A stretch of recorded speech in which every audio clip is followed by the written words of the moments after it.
All right, folks, grab the family, buckle up, and get ready for a long day of travel because we headed to Hawaii. Homeboy can't hang. Without a doubt, the hardest aspect of this entire trip is the travel. It takes a day to get there, a day to get back.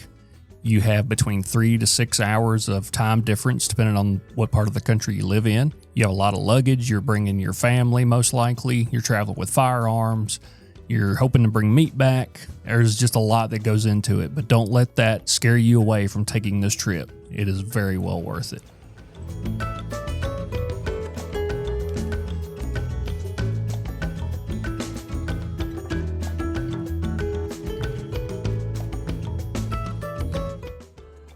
That first day was strictly a travel day. When we got there, we didn't really have time to check out any areas or roost any birds or do anything like that. We had to get there, get the family to the house, go to the grocery stores for food for the week, and just get everybody settled in after that long travel day. And we would just start fresh the next day.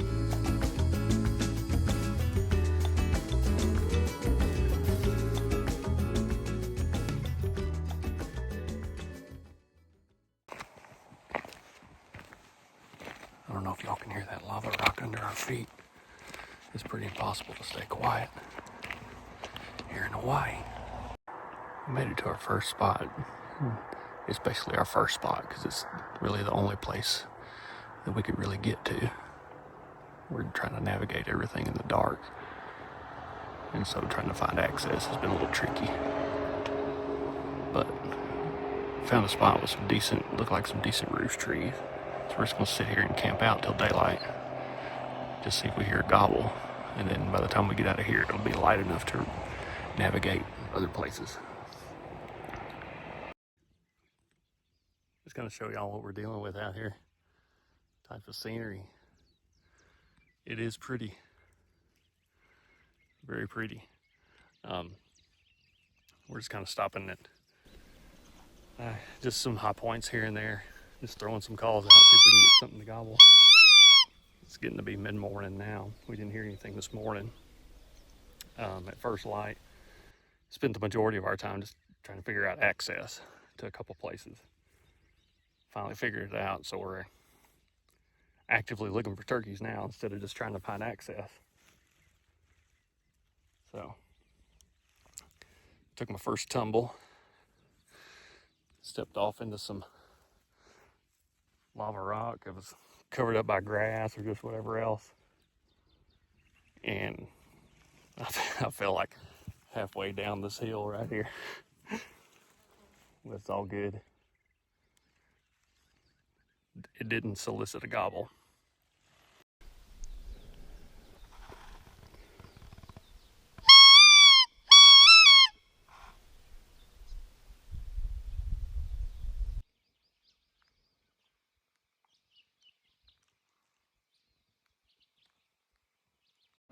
We explored that whole first unit, didn't find any sign, didn't hear anything, so we decided to switch units completely and just walk and call and just try to stir up something.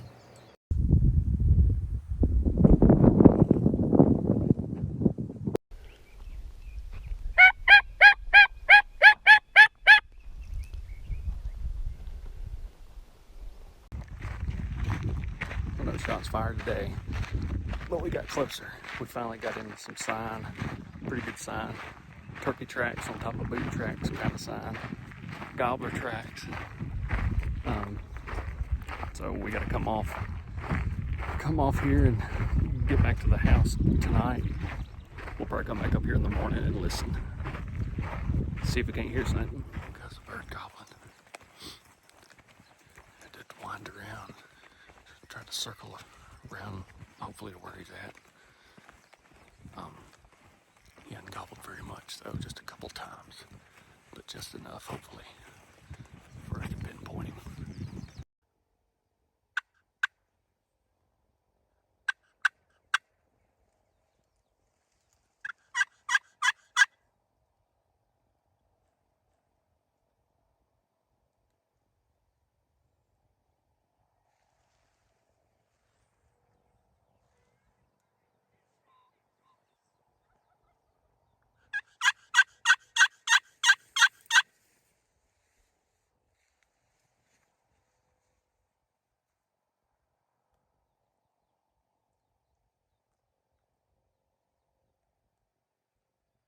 sounded like he moved farther that way.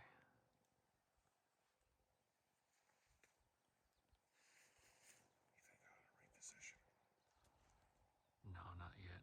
I honestly doubt he's gonna come up here. Because he sounded like he's just moving down the road there.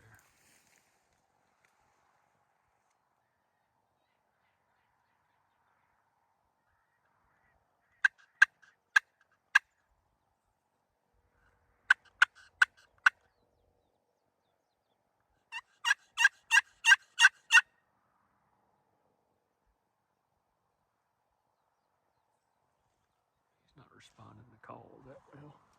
We circle around and we try to gain some ground on this bird. He's close. Right here.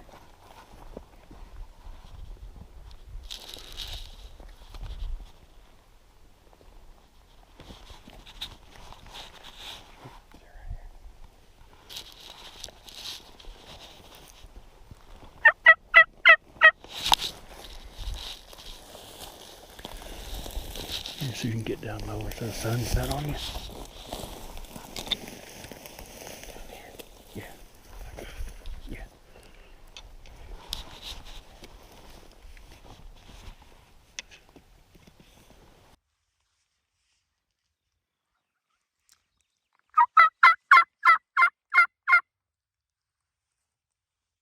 Either got further away or he went down into a dip.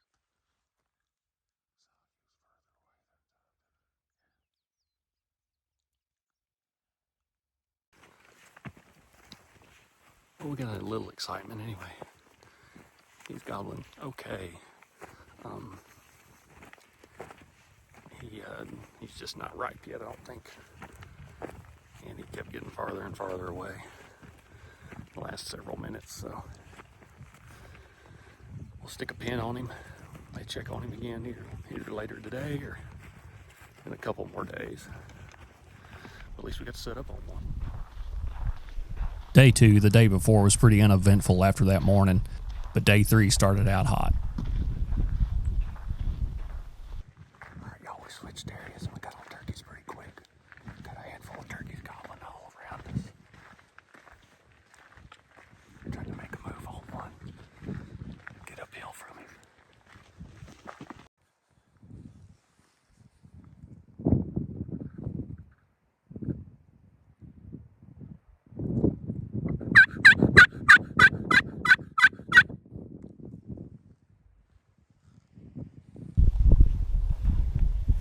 Those birds gobbled pretty good on the roost, but got quiet once they hit the ground. Then we heard another one up the hill from us and decided to make a move on him. I still hear him somewhere.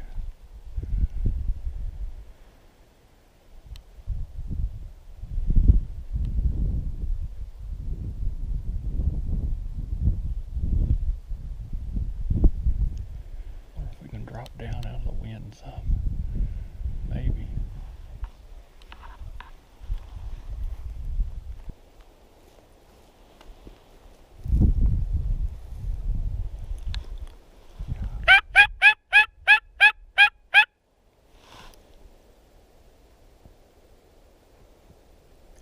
He won't answer me back, though.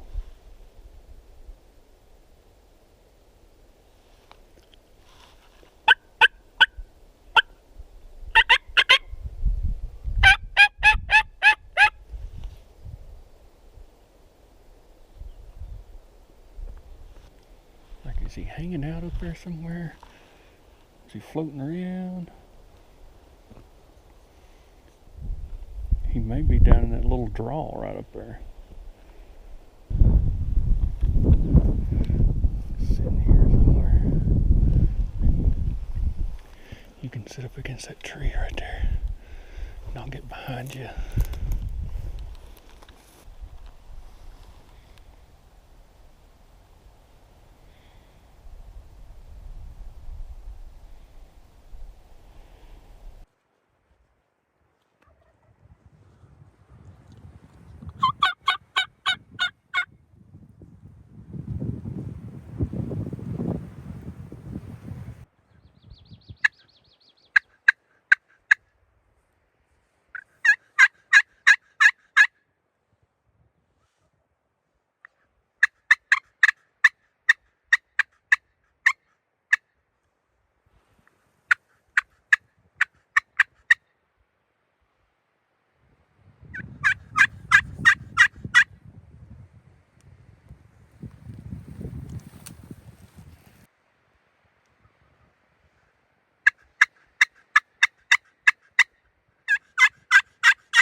we messed with that bird for 30-something minutes, I guess.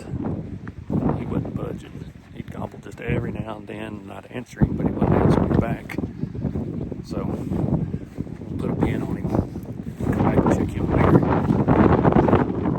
Turkey's in the area, so we'll just come back and check him in a couple hours or middle of the day or something. Well, as y'all can see, it's windy, and it's actually a little better down here than it is up higher. We drop down into this gorge. We're going to walk down through here, see if there's a turkey hiding out down here. It is very, very windy. We found a bunch of turkeys and a bunch of turkey sign, but not really since this morning. We keep seeing sign, so they're holed up somewhere out of this wind. We just got to find them. We didn't find any turkeys, but we found a couple pigs. After that, we went and hunted another couple spots in a different part of the unit, but didn't see anything or hear anything. And by that time, we decided to come back to our spot from that morning and try to roost a bird.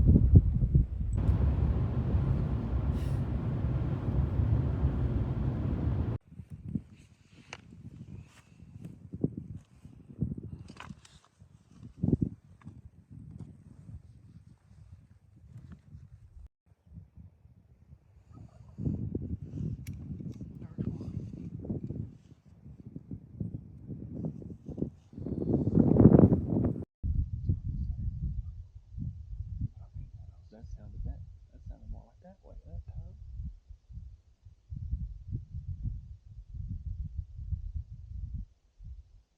Might have been get down and try to get closer. We heard a few birds from our listening spot, but they were pretty far away and made it difficult to pinpoint their exact location. Closing the distance was also tough because there wasn't much cover available, but we had a general location for in the morning. It was frustrating, especially since we had struggled to connect by the end of day 4. Might as well take up deer hunting at this point. Can't even roost a damn turkey.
They eventually got quiet and moved off like they had every other morning.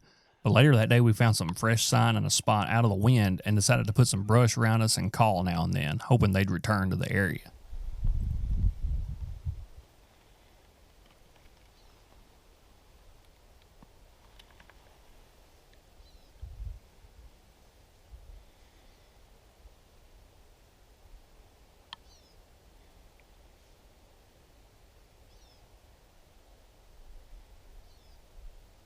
This bird had gobbled a couple hundred yards behind us, and so we turned on the cameras and just got quiet.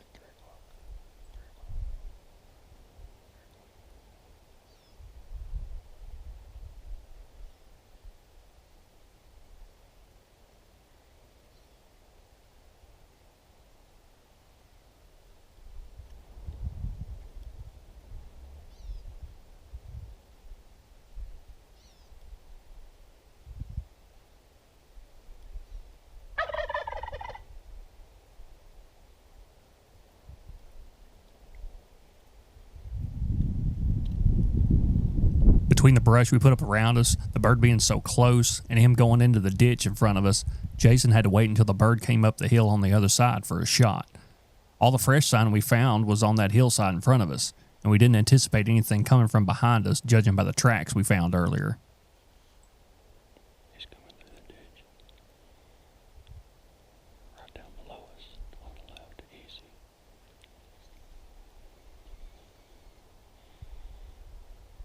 Easy, easy. There's another one coming up down the hill. It's a hen though, I think. Just hang on, here he comes.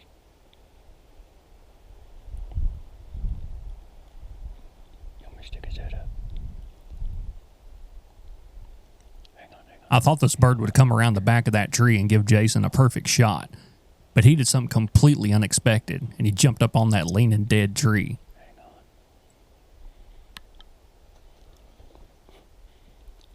You ready?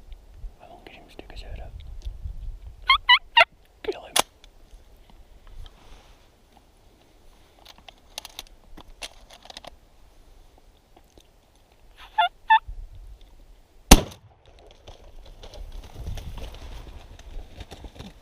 Let's go get him before he gets tore up. Nice shot. That was a Benelli click, I guarantee you. What about it, bro? Thank you. Thank you so much. Man, I was getting a little worried there for a minute. The next day, it was my turn on the gun.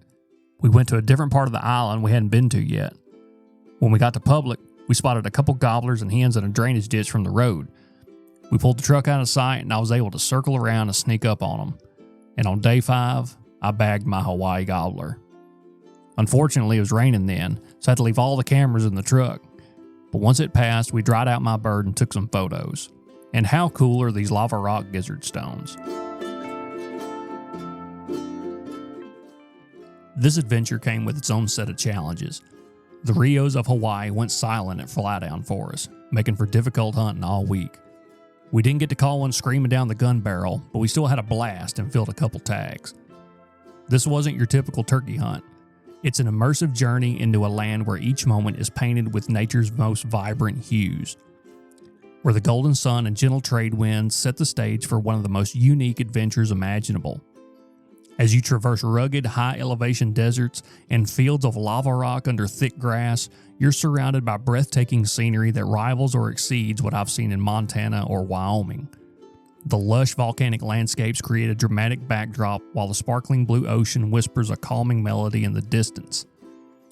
My wife's spark of wanderlust inspired this trip, an idea that transformed into a bucket list adventure for any avid turkey hunter.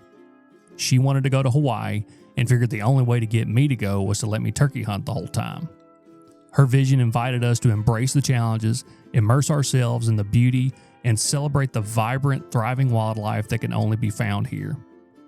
Whether you're a seasoned turkey hunter or just a hunting enthusiast seeking an extraordinary experience, Hawaii's turkey hunting promises an unforgettable blend of challenge, beauty, and adventure. So gear up, grab the family, and let the magic of this island paradise redefine your idea of the perfect vacation.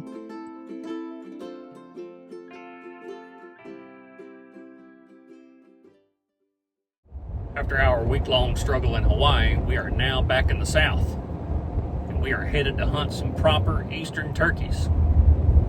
We got invited down to Alabama for their opener by some clients, and so I'm jumping on that opportunity and headed down there. We'll be driving the rest of the afternoon, but we should get there in enough time to put some eyes on the place, and if we're lucky, put a couple pins and a couple birds, and be ready to go in the morning. So we'll see y'all in a little while. Well, I made it right at sunset. We'll hang out up here on one of these knobs that just might blow an owl call or something, just see if we can get one to gobble, but mostly here just to get eyes on the place. So we'll listen here for a little bit till it gets good and dark, and then we're just going to get out of here and get after them in the morning. Hope they gobble.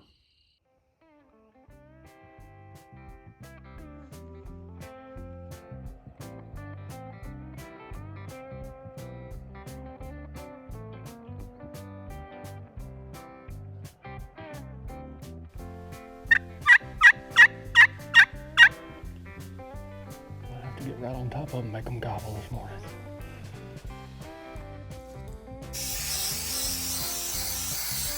Hope Hampton Inn doesn't mind that I'm treating my clothes with permethrin in their room. Maybe doing them a favor. Getting rid of bed bugs.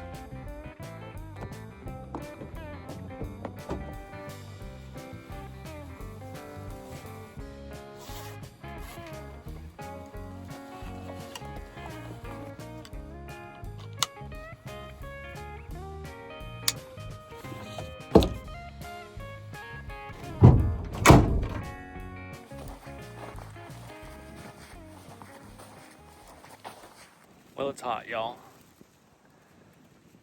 But we gotta go when we can go. So we're gonna work our way down this little bottom down through here. That's about the only place that's got hardwoods. And it's probably the only place that's got shade too. Which if I'm a black turkey covered in feathers when it's 80-something degrees outside, I'm gonna be in the shade. And I'm not a turkey, but I still gonna be in the shade because I'm hot. When we came through here earlier, we actually saw a bunch of tracks coming into the creek bottom or whatever down through here.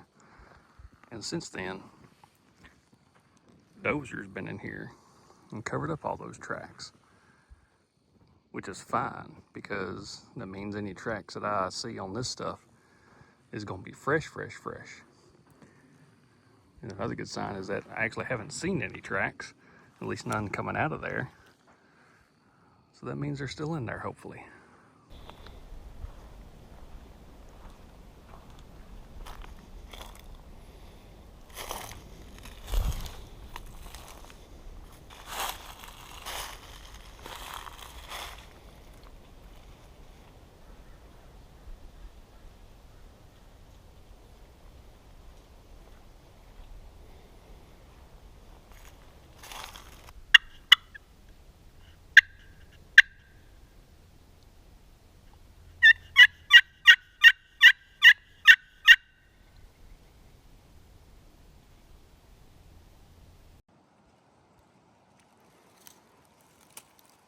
Found some scratching. Not too terribly old. Within the last day or so. Kind of like this spot right here. It looks like a nice comfy tree. A lot of shade. I've got scratching all in here. Good roll of the ridge right in there. All the way around there. And right there.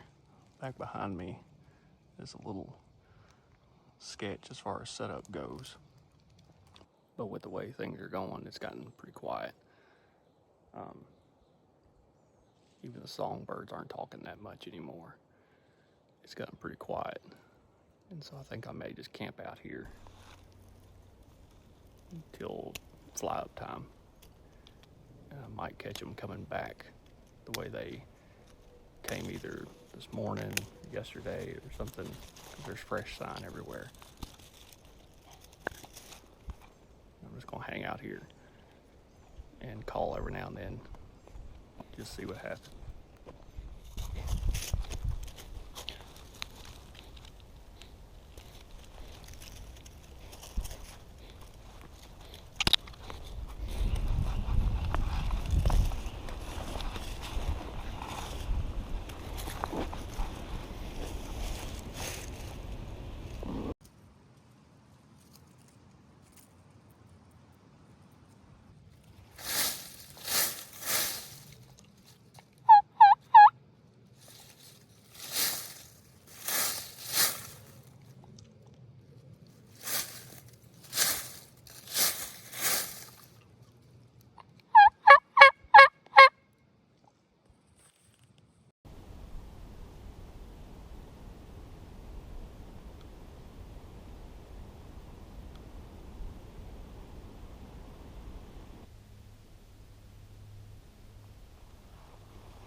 see something he liked, I guess. I don't know if he saw me move or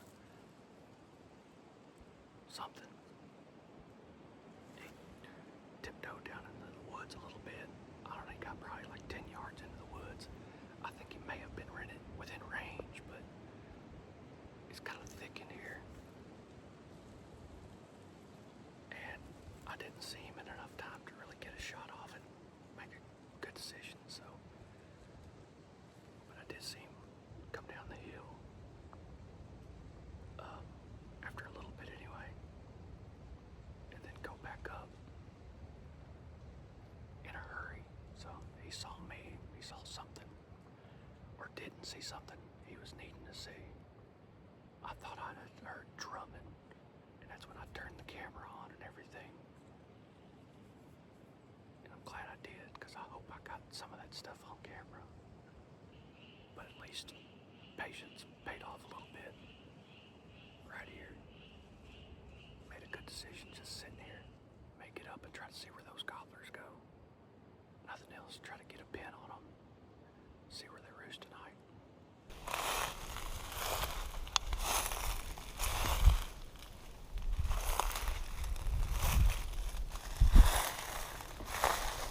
I'm gonna try and slip out of here without making too much commotion and bumping those birds. I bumped one bird. He flew back that way. I couldn't tell what it was. Hopefully it was a hen getting away from them gobblers and for in the morning. But I'll try to slip back out here, get back towards the truck, and either try to get eyes on or listen for those two birds that come through here. They can't be going very far, because I think it's like an hour before sunset, so they can't be going too far. So let's just hope I can get out of here without scattering them out of the country.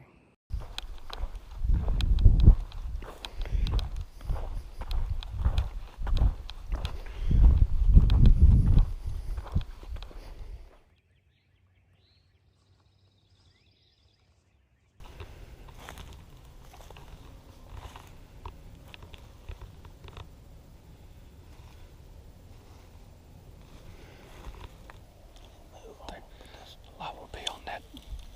That's where you were saying earlier. So where we're at, right here. Mm-hmm. All right. So this one.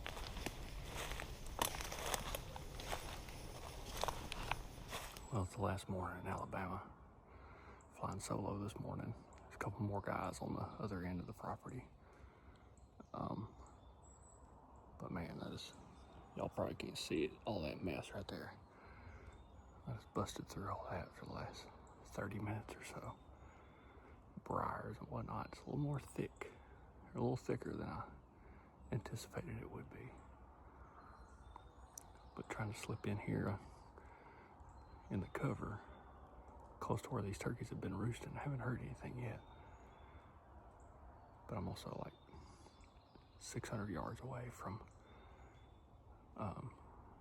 where I saw those turkeys the other day. So I'm gonna slip up here a little bit more, stop and listen. These turkeys haven't started gobbling until a little bit after daylight. So it may be a little bit before I hear them. So that also means I may need to not get as close for fear of bumping them, not knowing where they are. So we'll see what happens.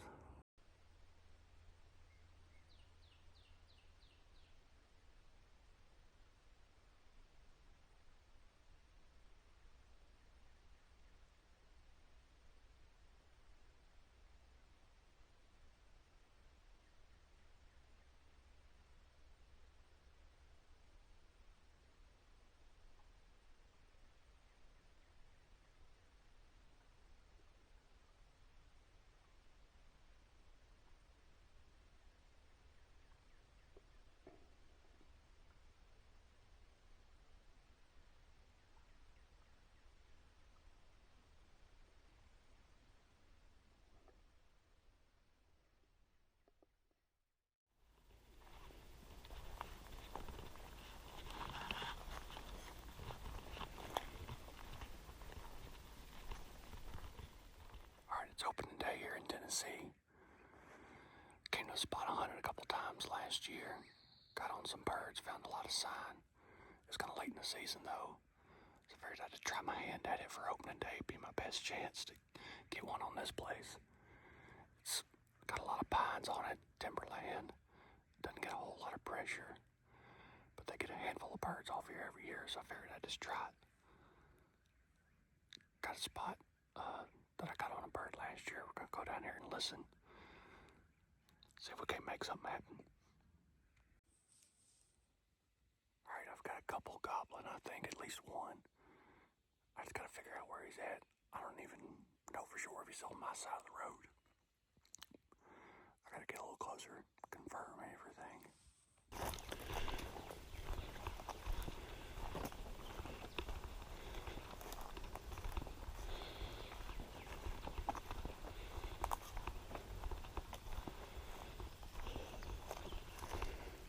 Well, I found one gobbling on his own. The first group I was walking up on, I think we're a bunch of jakes. I had to walk through big briar patch to get to them. I'm tired of briars. Down in this holler. So I heard another one off the point of a ridge. He's on private.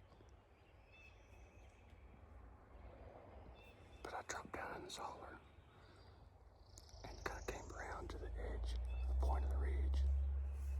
He's still down in here somewhere. I don't know if he's still on private or not. But there's a creek running down through here that may be a headache for me. He'll probably hang up at it. I need to go try to check it out without bumping him. So we'll see. Well, I'm pretty sure he crossed the road. And right after I got done with the other clip a minute ago, truck drives by. And just another minute ago, that truck stops. And a guy gets out and starts hooting. That bird's still on public.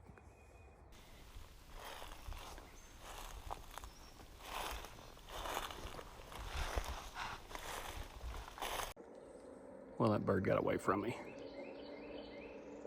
He gobbled, I think, maybe one more time since, for several minutes ago, maybe 30 minutes ago. And I think he was basically right over my shoulder, I'm confident.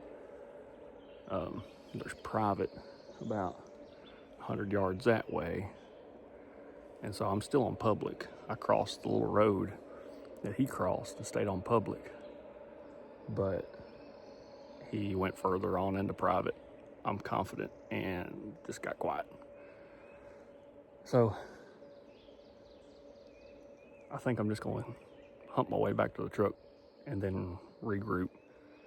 I may go back down the original trail I went this morning and just see if there's anything out that way.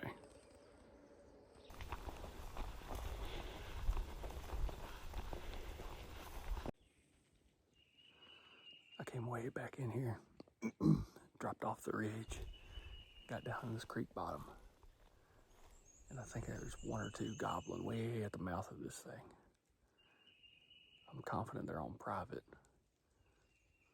but I'm gonna see what the situation is when I get up to the line, see how far in they are. They're not terribly far in there because I can still hear them through this thick stuff down in here. So if they're not far from the line, I'll just back up a little bit, get set up, try to call them down this bottom.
was in a bind. He was out of range. There was too much in the way. I could come up with all kinds of excuses, I'm sure. But the fact is, I just missed.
Good job, Bubba. Good job. Back out the back.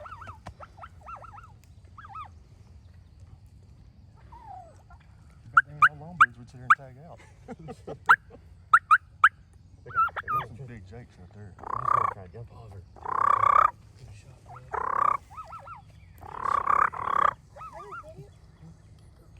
I would get you Bubba if you ran right now. See, that one has got dang near full.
Spring 2025 took me across more ground than any season I've ever had, from the mountains of Hawaii, through Alabama, Tennessee, and out to Oklahoma. I chased birds in places I'd never been, sat in woods that never said a word back, and spent a lot of mornings wondering what I could have done differently. I had close calls, birds that hung up, one I missed that I still think about. And after the previous couple years, when everything just seemed to go right, this season didn't. But somewhere in all of it, hunting with good friends, watching them have success, and just being out there day after day, I was reminded why we do this in the first place. Theodore Roosevelt once said, "It is not the critic who counts, not the man who points out how the strong man stumbles, or where the doer of deeds could have done them better. The credit belongs to the man who is actually in the arena, whose face is marred by dust and sweat and blood, who strives valiantly, who errs, who comes up short again and again." And that was this season. Not perfect, not easy, a lot more failure than success. But I showed up, and I stayed in the arena. And I looked over at Hawk and he's going. And I was like, "Oh, what are you freaking laughing about?" He was like, "That was really easy for me, but not for you."